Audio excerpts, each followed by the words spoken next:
Welcome to the World War I History Podcast, produced by the MacArthur Memorial. We invite you to follow us on Twitter at MacArthur1880 or find the General Douglas MacArthur Memorial on Facebook. This podcast was sponsored by the Ernst and Gertrude Tico Charitable Foundation. In 1918, German secret agent Lothar Witzke entered the United States via the southern border. His mission was to conduct a campaign of terror and sabotage. This included the destruction of American factories making war materials, the assassination of American officials, and fomenting racial unrest. Today, we're going to explore this little-known chapter in World War I history, and we are joined by Bill Mills, author of Agent of the Iron Cross, The Race to Capture German Saboteur-Assassin Lothar Witzke during World War I. Welcome, sir, and thank you for joining us today. Thank you, Amanda. It's great to be here. So we're mostly going to be talking about the period once the United States is involved in the war, but aren't there German efforts to sabotage American supply ships and munitions factories even before the United States is involved in the war? That's correct. Germany and German intelligence launched a wide-scale effort before the United States entered the war in April 1917 to destroy American military equipment and munitions that were going over to Europe. When the war began in 1914, America was perceived by the European powers as kind of a backwater, politically, militarily, and from an intelligence standpoint. But after the war began and the forces in Europe, the Germans, the French, and the British, realized how much material was going to be used up in this war, the amount of artillery ammunition and military equipment and artillery and so forth, suddenly America, with its production capability, became of paramount importance to them. And the United States, the plants, the manufacturers in the United States would have been willing to ship munitions to both sides in the conflict that was going on in Europe. They would have supplied Germany as well as Britain and France and Russia. But the problem was starting in 1914, a British naval blockade went into effect, which denied any supplies going to the Germans. So Germany launched this campaign of sabotage throughout the United States to try to destroy the munitions, prevent the munitions and other military equipment from going over to Europe. Why do you think the United States was so vulnerable to sabotage? And how prepared at this point in the war do you think the U.S. was to identify and stop foreign agents from entering the country? Well, actually, the United States was totally unprepared for a sabotage campaign occurring before we got into the war. At that time, there were few federal laws against sabotage and espionage in the United States, and there was really no organized national effort to counter it. The U.S. Secret Service, the Justice Department's Bureau of Investigation, launched some small investigations into it, but it really came down to the police, both local and state police across the United States, trying to prevent this sabotage. And the problem with this is not having a national effort was that if something occurred in Washington state or something occurred in California that the police there were seeing, they weren't sharing their information with the police, say, in New York or in Baltimore. We're also investigating things. And these saboteurs who were engaged in this activity, they're mostly German, some Austro-Hungarian, they were roaming across the country from place to place, destroying munitions. Another thing is that what national investigation capabilities we had were vastly undermanned in 1917. There were very few Secret Service agents. In the United States, up until we entered the war, there were about 400 special agents of the Bureau of Investigation, which later became the Federal Bureau of Investigation. If you compare that today, where there are 13,400 special agents, that they just didn't have the capability to mount these investigations.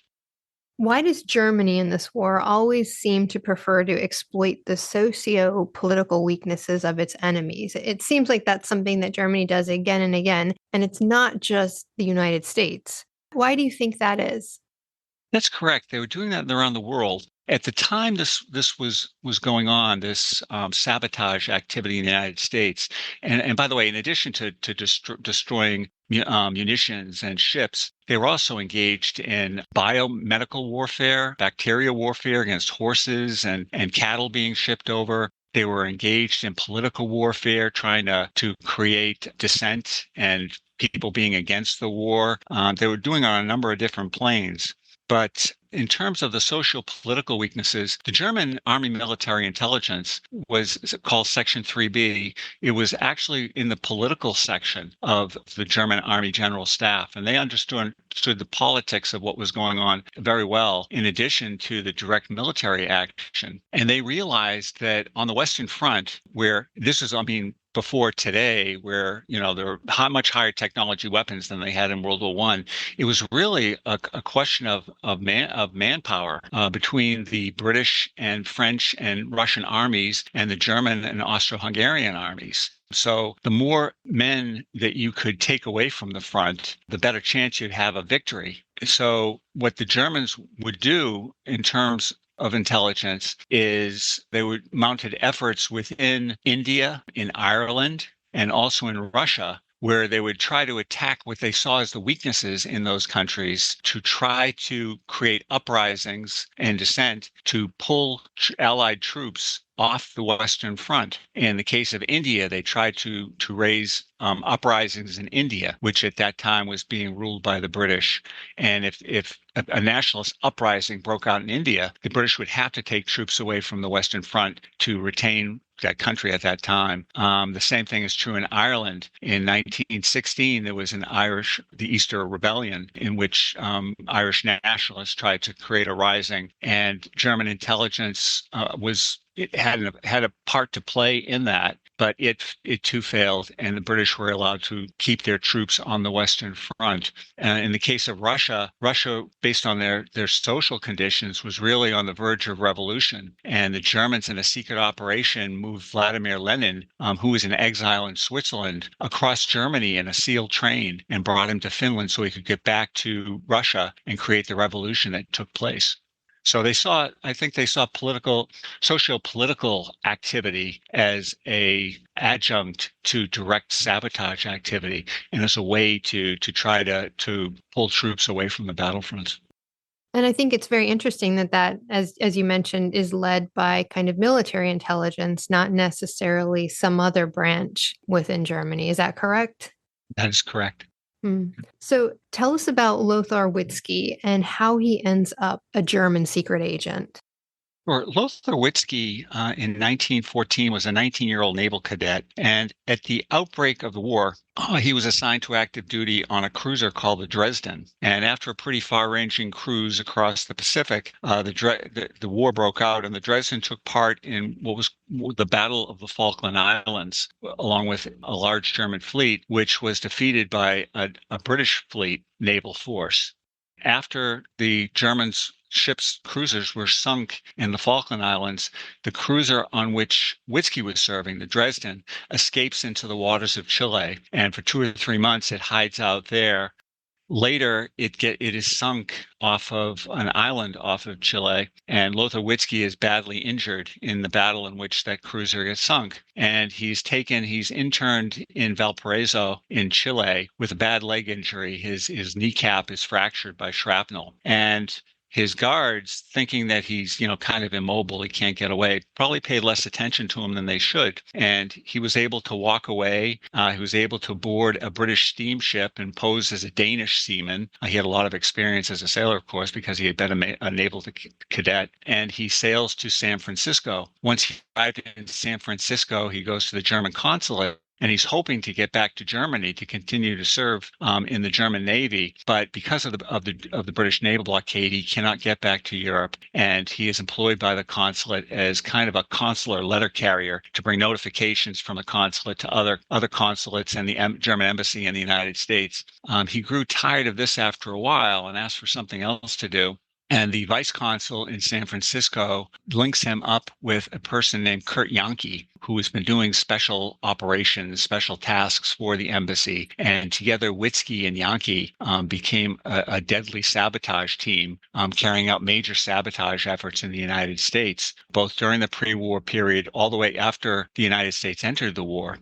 They were partly responsible for the destruction of Black Tom Island, a munitions depot transfer station in New York Harbor that had 2.3 million pounds of explosives on it that Witzke and Yankee, together with an Austrian named Michael Christoph, sabotaged and blew up one night in 1916. Witzke also destroyed the boilers on the SS Minnesota, which at the time was the largest cargo carrier ship in the world, and put it out of action for a year. It was going to be carrying supplies to Great Britain, and it was put out of action for a year. He also, after the war broke out, he is believed to be responsible for an explosion on Mare Island, a large U.S. naval base in California. It had this naval base, which was both used to build and launch ships. It was also used to maintain ships. And at this naval base, they had a very large ammunition magazine. And Witzke was responsible for blowing up a magazine filled with black powder, 126,000 pounds of black powder. And it could have potentially been an even more enormous explosion because there were 14 other ammunition warehouses, storehouses at this base. And if everything had gone up, it would have really been a tremendous explosion. But the sailors and Marines on the base were able to put it out. And he just destroyed one storehouse on Mare Island. But together, they engaged in a lot of major sabotage throughout the United States. We talked earlier about Germany engaging in sabotage in the United States earlier in the war, but it seems like this escalates once the United States gets involved in the war in 1917. Do you think Germany's goals and operations changed when that happened? And why do you think that might have been? Up until the United States got into the war, the main German goal of German espionage and intelligence in the United States was to prevent military supplies from getting over to Europe. And in doing that, they wanted to keep the United States out of the war. They took great care in carrying out these operations that they could not be tied back to them and be used as an excuse for the United States to get into the war. Now, after the United States did enter the war effort in 1917, their goals changed, and it became more of what could we do to try to limit the capability of America to add its resources to the war in Europe? What can we do to prevent American troops from being shipped overseas? Because with the millions of American troops that would be going over between 1917 and 1918, that was seen as enough to sort of tip the balance in the favor of the Allies, because the war has now been going on for three to 4 years. Was the U.S. more prepared, you think, to identify and stop foreign espionage after it declared war? Let's take a break. We'll be right back in a moment. Ah, it worked. Hello, there you are. Andrew here, and this is Shandor. Hello. We've got a brand new season of the Family Histories podcast for you with another 7 fascinating guests who'll be telling us about their secretive granny, a brave sailor, a political poet, a merchant seaman, a priestly lover, a resistance member, and a magnificent aunt that they've discovered in their family trees. And did I mention that there's a secret time machine? No, of course I didn't. Anyway, search for the Family Histories podcast after this episode to join us on our trip back in time. Okay, you can switch it off now.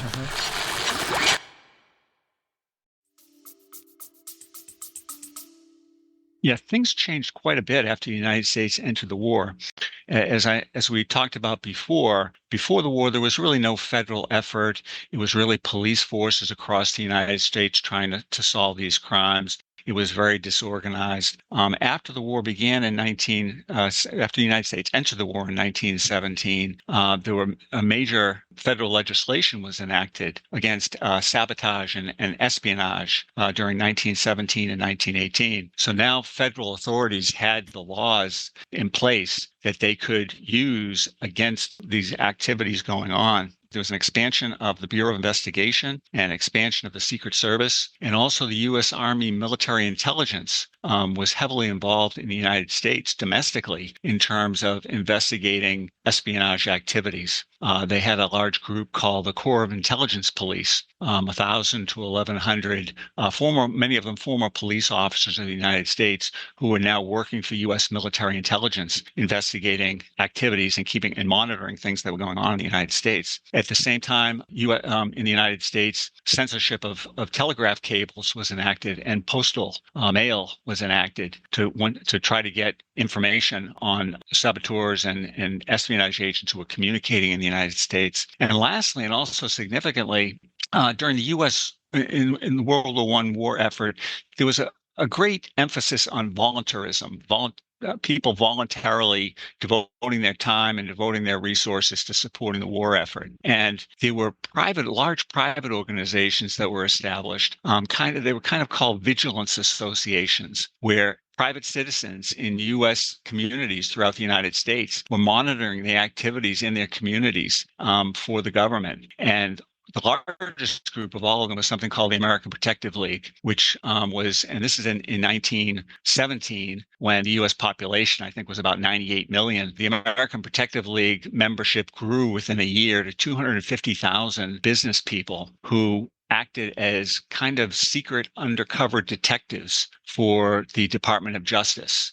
They were directed by the Bureau of Investigation of the Department of Justice, and they too were investigating sabotage activity in the United States. There was also a group, a vigilance association called the American Defense Society, not as big as the American Protective League. They were also carrying it out. And a third organization, the Council of National Defense, was also located in communities across the United States investigating crimes.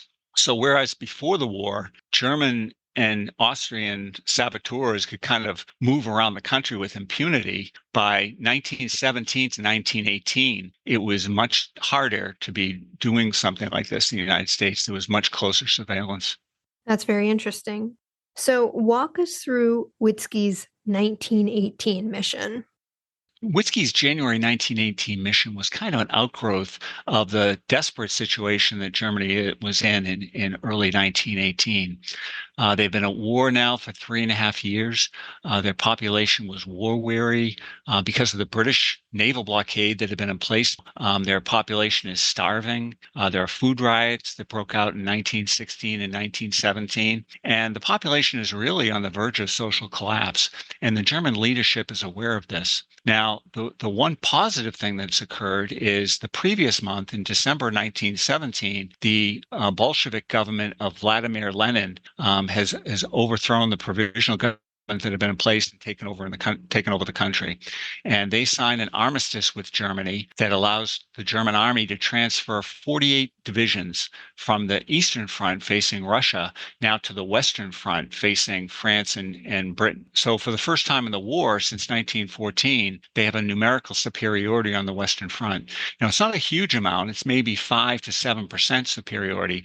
But now, for the first time in a long time, they have the possibility of winning the war in Europe. But key to winning that war in Europe will be to keep American forces, now that America has entered the war, from going over to Europe and tipping the balance in favor of the Allies. And in doing that, they hope to create some sort of a disturbance in the United States that will distract the American military and keep troops from going over to Europe. Now, they have a great example of this in the raid by Pancho Villa in 1916 against Columbus, New Mexico. For reasons that even today are not very well understood, Pancho Villa in Mexico attacked Columbus, New Mexico, 3 miles over the border from Mexico, with a force of 400 to 500 cavalrymen. And Columbus, which is a very small town, there's even maybe a population of 1,500 people today, was the home of the 13th U.S. Cavalry at that point. So he apparently wanted to attack the U.S. 13th Cavalry. During this attack, which took place one night in March of 1916, the American cavalry drove him off and drove him back into Mexico. Now, as a result of this raid, the United States sent a punitive expedition, an army expedition into Mexico of 6,600 men that eventually grew to 10,000. And then we also moved the entire United States National Guard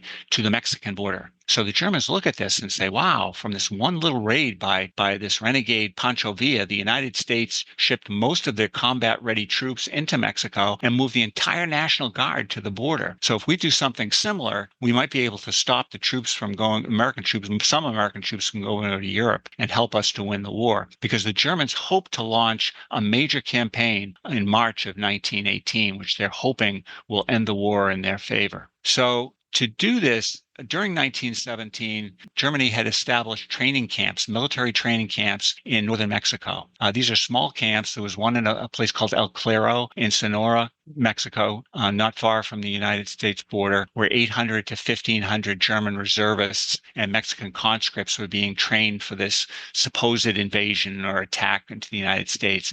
And they also established several smaller camps nearby for this kind of fake invasion that would take place.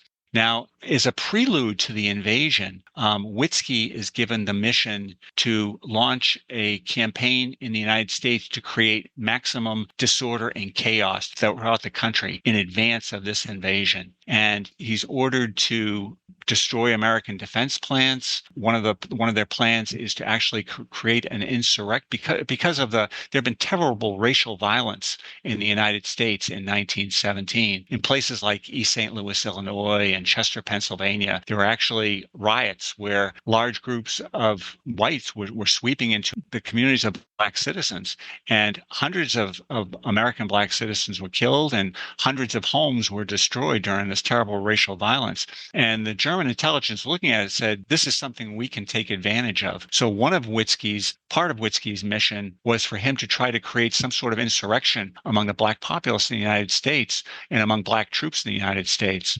Lastly, he was also ordered to assassinate an American Army intelligence officer named Byron Butcher, who had been causing problems for the Germans in Mexico. So that's what he's going to be sent to do in January 1918. Now, in the mission, he leaves Mexico City with two Confederates, and they go across Mexico to the Pacific coast of Mexico. From Manzanilla, they take a boat to Mazatlan in Mexico, and then they go across to the Arizona border to Nogales, Sonora. And that will be their base of operation, and he will be engaging in activities in Arizona. Why does his mission fail in the end? Well, unknown to Witzke and unknown to the German intelligence, American Army intelligence has penetrated the German espionage establishment in Mexico City. And there are American agents who are posing as German agents who are throughout his mission. And by the time he reaches Nogales, Sonora, in the Mexican state of Sonora, across the border from Nogales, Arizona, he's under 24-hour surveillance. So they've fully penetrated the operation. So when he goes across the American border to put money into an American bank account that he can use to support the sabotage that will be going on, to support the insurrection and things like that, he is captured by American military intelligence. Any final thoughts? There are a lot of lessons, really, in the Witzke mission of 1918. Maybe the biggest lesson is that, I mean, a lot of times we think of civil rights and things like that as kind of a social issue, but it's really much more than that. Apart from all the reasons why you should be doing it, because it's right and it stands for equality. Whenever there's inequality, our enemies will use that against us. And that's what would almost happen with the Witzke mission in 1918. We see it today in terms of like foreign governments trying to manipulate social media against the United States. So we should all be in favor of ensuring the civil rights of all Americans, not only because it's the right thing to do and in favor of equality, but because our enemies will use it against us at the same time. Another lesson from the Witzke mission is the incredible amount of damage that can be done by just a few bad eggs coming into the United States. So it's very important that we do maintain homeland security and ensure the good character and peaceful intentions of people coming into the United States to prevent these types of things from happening. Well, thank you very much for joining us today and for sharing a little bit about Lothar Witzke's 1918 mission. Oh, thank you for having me, Amanda. Great discussion. Thank you for listening. If you have questions, suggestions, or comments, we want to hear from you. You can find us on Twitter at MacArthur1880, on Facebook as the General Douglas MacArthur Memorial, or you can email MacArthurMemorial@norfolk.gov.